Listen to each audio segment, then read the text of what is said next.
Salom hammaga. Bugungi mavzumiz 3-shaxs oramizdan qachon chiqib ketadi shu haqida ko'ramiz. Unda ketdik. 3-shaxs oramizdan qachon chiqib ketadi? Bu inson chiqib ketadimi shu haqida ko'ramiz. Unda ketdik. 3-shaxs oramizdan qachon chiqib ketadi?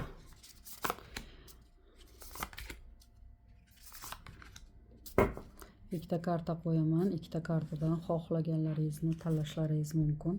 3-shaxs oramizdan qachon chiqib ketadi? Qo'shimcha karta ham olishim mumkin. Unda ketdik. 3-shaxs va o'zingiz va o'sha o'zingiz ko'nglingizga tukkan insoningiz haqida o'ylagan holda bitta kartani tanlashingiz mumkin. Unda birinchi kartadan boshlaymiz. U inson o'rtalaringizdan chiqib ketadimi? Ayrim insonlarning o'rtasida farzand bor. Keyin anchadan beri tilak qilyapsiz. U inson sizning o'rtangizdan albatta chiqib ketadi, lekin bunga birozgina vaqt ketadi. Ayrim insonlarda 6 oy, ayrim insonlarda 1 yilgacha bo'lishi mumkin.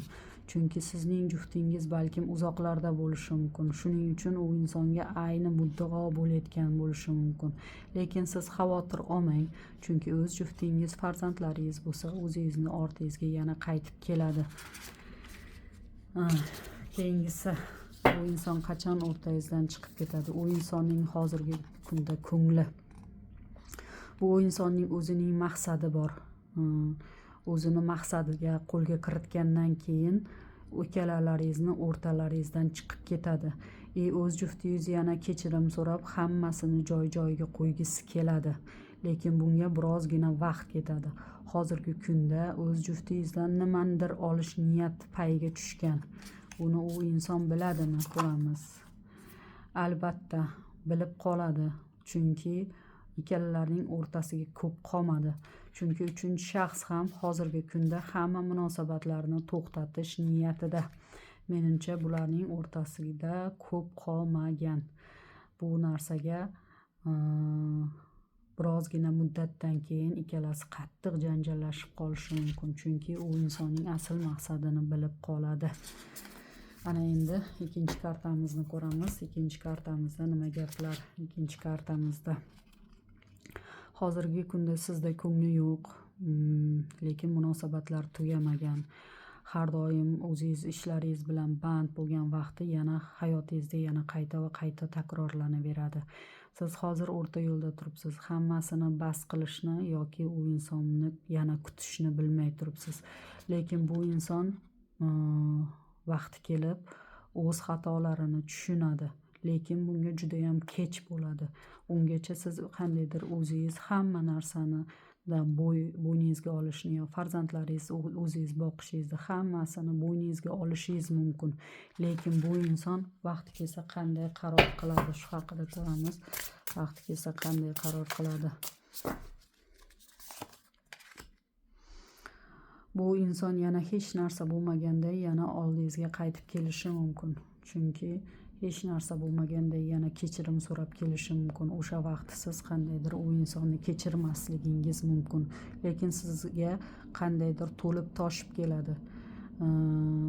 Pul, qanday sovg'a salom bilan ko'nglingizni olgisi keladi. U inson bilan orasi butunlay uziladimi? U inson bilan orasi butunlay uziladi, lekin uzilishi oson bo'lmaydi. Chunki ikki o't orasida qolgan. Ayrim insonlar oilasi xohlagani uchun ham sabr qilayotgan bo'lishi mumkin. Orasi uziladimi? Albatta, orasi uzilib ketadi. Chunki bu inson juda ham nima deydi? O'ziga ishongan. Chunki u insonni har bitta aytgan gapiga, har bitta narsasiga to'liqligicha nima deydi? Ko'nglidagiday qara olmaydi. Shuning uchun har doim o'zining prinsipi bor. Sizning juftingizni o'zini xohishidayin sizchalik bajara olmasligi uchun ham o'zi uchun birinchi qadamni tashlab ketadi, lekin juftingiz voz kechgani uchun emas. Shuning uchun birozgina u insondan xafa bo'lgan taqdiringizda ham vaqti kelsa bu o'rtangizdagi inson o'zi tashlab ketadi. Shuning uchun birozgina sabrli bo'ling. Kartalarimiz shu kunlarda aytyapti. Uzog'i bilan ayrim insonlarda 2 hafta yoki 6 oy uzog'i bilan Shun qisqasi bilan 2 hafta, uzog'i bilan 6 oygacha borishi mumkin. U inson o'zi voz kechib ketadi. Yoqqan bo'lsa like bosib keting. Kattakon rahmat, sog' salomat bo'ling. Rahmat.